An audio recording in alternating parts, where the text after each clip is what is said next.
wondered if there is a different reaction time in athletes versus non-athletes? Well, today, these 4 middle school Mythbusters will be answering the question if there is a difference in reaction time between athletes and non-athletes, and if how many sports they play matter. We will be testing this today by taking 20 participants, 5 who play 3 sports, 5 who play 2 sports, 5 who play 1 sport, and 5 who play no sports. We will be trying 2 rulers, a wooden ruler and a plastic ruler, and drop them at a certain height of 140 centimeters to see where the participants catch them. We will be jotting it down using inches. We will be doing 3 tests with the wooden ruler and plastic ruler with the participant's dominant hand and their non-dominant hand. This means that we will be doing 12 tests per participant. At the end of all the tests, we will average all of the tests out. We hypothesized that 3 sport players will have a better reaction time than the rest of the participants who play 2, 1, or 0 sports. We also think that the dominant hand will have a better reaction time than the participant's non-dominant hand. Lastly, we think that the wooden ruler will have better results. We think this because the wooden ruler is made out of wood and will be easier to catch. So as you can see, we set up our experiment using tape and a yardstick to measure the height that the rulers were caught at. We set up the yardstick so our results will be accurate. Isaiah will drop the rulers for the participants to catch. Rachel will be looking at where the participants caught the ruler. Addie will be jotting down the catches, and lastly, Cole will be filming. Our independent variable was reaction time. Our dependent variable was athletic experiment, and our controlled variables were same drop height, hands at the same plate, and same rulers.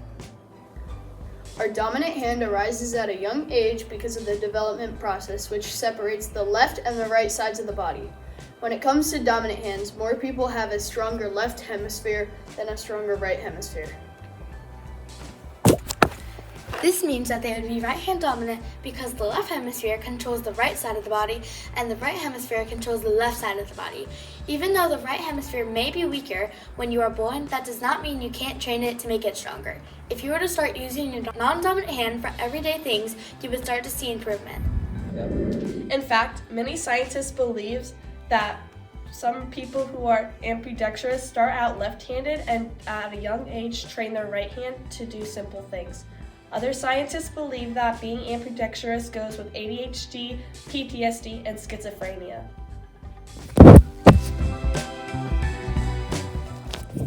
What's your name? My name is David. How many sports do you play? 2. And what hand was easiest to catch the rulers with? What ruler was easiest to catch? The wooden. What's your name? Grayson? How many sports do you play? 0. What hand was easiest to catch the rulers with? I think my left. And what ruler was easiest to catch? I think the plastic one. What's your name? Hezekiah. How many sports do you play? 3. And what hand was easiest to catch the rulers with? My right hand. And what ruler was the easiest to catch? The wooden one. What's your name? Naomi. How many sports do you play? 1. And what hand was easiest to catch the ruler with? My right hand. And what ruler was easiest to catch? The wood ruler. Okay. Out of the 20 people we tested, 20% were left-handed and 80% were right-handed. According to the averages, the wooden ruler with the participant's dominant hand was better than their non-dominant hand. Following that, the plastic ruler had a tie with the participant's dominant hand and non-dominant hand.